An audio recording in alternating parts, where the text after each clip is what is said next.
I don't work for you more. That was John Michael Turner stripping his medals and ribbons from his chest and throwing them into the audience to the applause of attendees at Winter Soldier. Turner then went on to describe some of his time in Iraq. On April 18th, 2006, I had my first confirmed kill. This man was innocent. I don't know his name. I called him the Fat Man. He was walking back to his house, and I shot him in front of his friend and his father. The first round didn't kill him after I had hit him up here in his neck area. And afterwards he started screaming and looked right into my eyes. So I looked at my friend who I was on post with, and I said, well, I can't let that happen. So I took another shot and took him out. He was then carried away by the rest of his family. It took 7 people to carry his body away. We were all congratulated after we had our first kills, and that happened to have been mine. My company commander personally congratulated me, as he did everyone else in our company. This is the same individual who had stated that whoever gets their first kill by stabbing them to death will get a 4-day pass when we return from Iraq.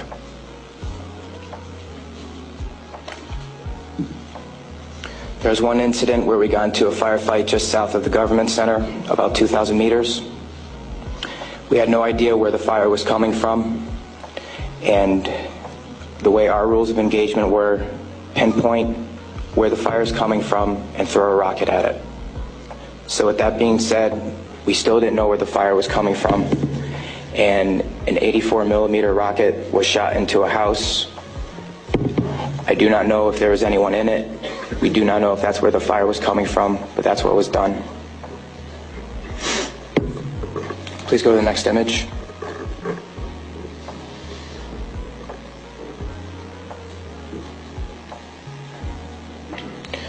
This man right here was my 3rd confirmed kill. As you can see, he was riding his bicycle.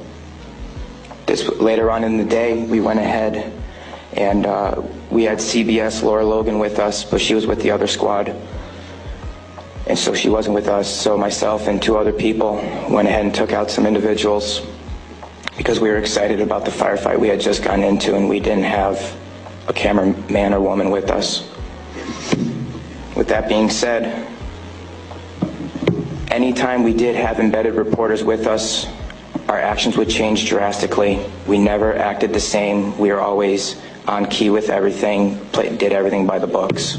The man on the bike for about 10 minutes until we realized that we needed to leave where we were, and his body was dragged about 10 feet to the right of him, and his bicycle was thrown on top of him.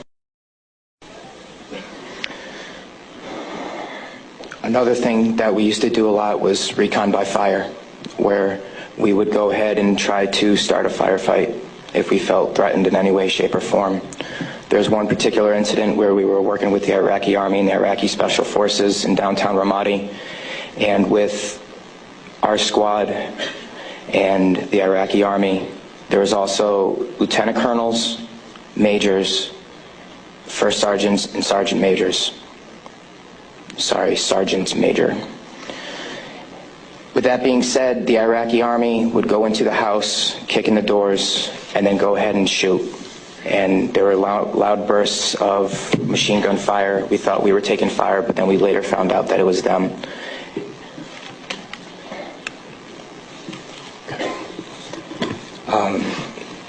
House raids.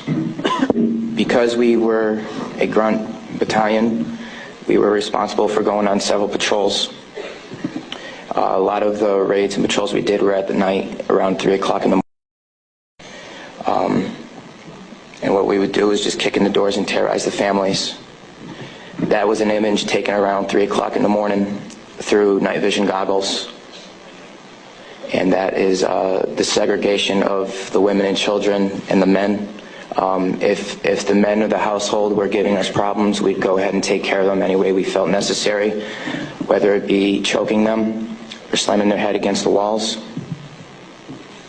if you go back to that one picture, that was one man that wasn't taken, that was taken care of in a very bad way. Because of all the wiring that he had, we considered it IED making material. On my wrist, there's Arabic for FU. I got that put on my wrist just 2 weeks before we went to Iraq because that was my choking hand. And anytime I felt the need to take out aggression, I would go ahead and use it. Please go to the next picture. Next. There's an instance of detainees and how they were treated in a nice manner. Next. That is the Fatimat Mosque minaret.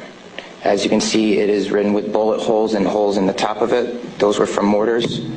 And the next video that I'm going to show you is a tank round that went into that minaret,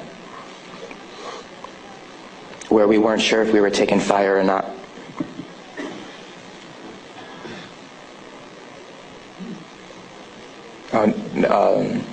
I'll talk about this one. This is after one of the guys in weapons company had gotten shot. This is a way that we would take out our aggression.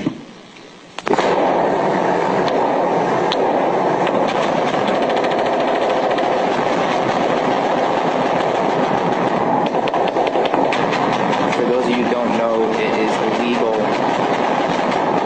to shoot into a mosque unless you are taking fire from it. There was no fire that was taken from that mosque. It was shot into because we were angry. Can you please play the next video?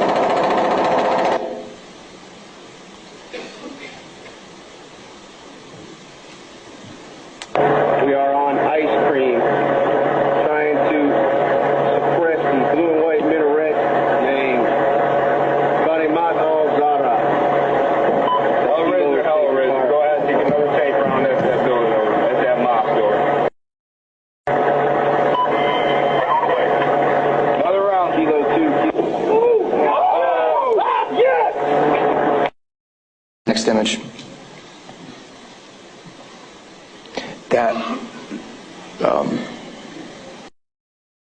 With that being said, there's many more stories and incidents for me to talk about, although we don't have the time to.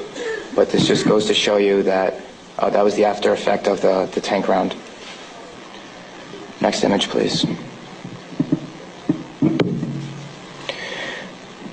The reason I am doing this today is not only for myself and for the rest of society to hear, but it's for all those who can't be here to talk about the things that we went through, talk about the things that we did. Next image.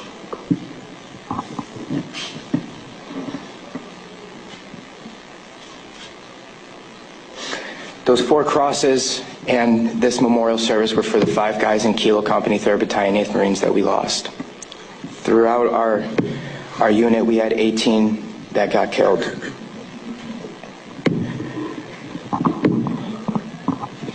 With that being said, that is my testimony. I just want to say that I am sorry for the hate and destruction that I have inflicted on innocent people. لا تنسوا الإعجاب بالفيديو والاشتراك في القناة.